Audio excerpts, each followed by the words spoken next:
Let's see. Jason, Canada, you're on the Wilkow Majority. Hello. Hey there, how's it going? Fine, how are you? I'm not too bad today. It's warming up out there, so spring is coming, I think. I just wanted to call quickly and just disagree with something that you said a little bit earlier about democracy and free speech and how they're not mutually exclusive, basically, is what you said. I said you can have one without the other. It's great when they work together. I think one enhances the other, but I don't really think you can have true freedom of speech and without a democratic sort of makeup to whatever country you're from. Like if you look at what people are trying to do, even in Libya, let's just use that as an example. They're trying to speak through action, and what's happening to them? It's not really working out so good for them right now.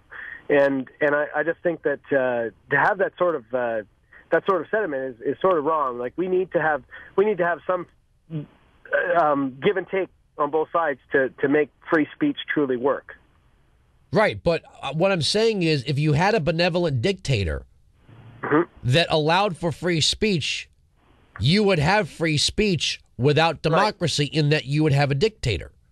Right, and if I farted out peace... Okay, you're calling in from Canada, right? Yep. Is Canada a democracy?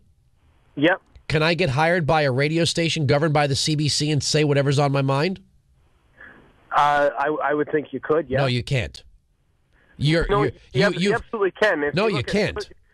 They said... There's a television station every Saturday night.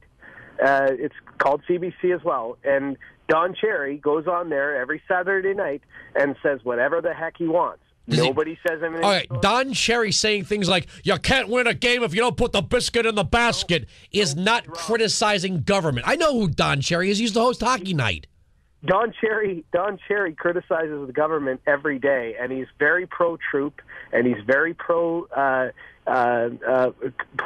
very pro-firefighter. So you're telling me that the CBC allows for free speech on the airwaves exactly as the United States does?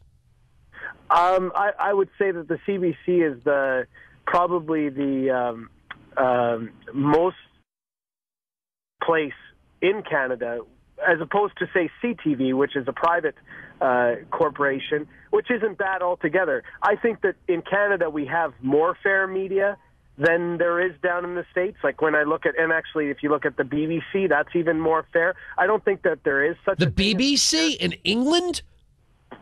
I would say that they're more fair. I don't want to use the term fair and balanced because that's skewing it one way or the other.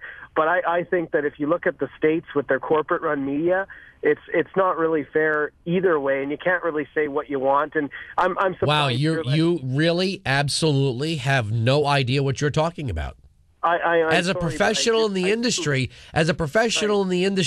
I could tell you with all due certainty, sir, no offense, I'm sure you're a nice person, you have absolutely no idea what you're talking about. Absolutely none. The BBC, oh my God, the BBC in England? I couldn't host this radio program on the BBC. I couldn't even host this program on the CBC. As a matter of fact, when I started hosting this program for Sirius, the CBC had effectively banned this program. We used to have an agreement. I don't know what changed it. We had an agreement with the CBC that the Patriot Channel would not be carried on radios sold in Canada, so Canadian conservatives just bought their radios on the internet. 1-866. Who is the Canadian politician that said free speech is an American thing? We don't do that here. I forgot the Canadian politician, but he looked down his nose at free speech as all that's the problem with the United States and said, this whole free speech thing, that's a uniquely American thing. Damn right it is.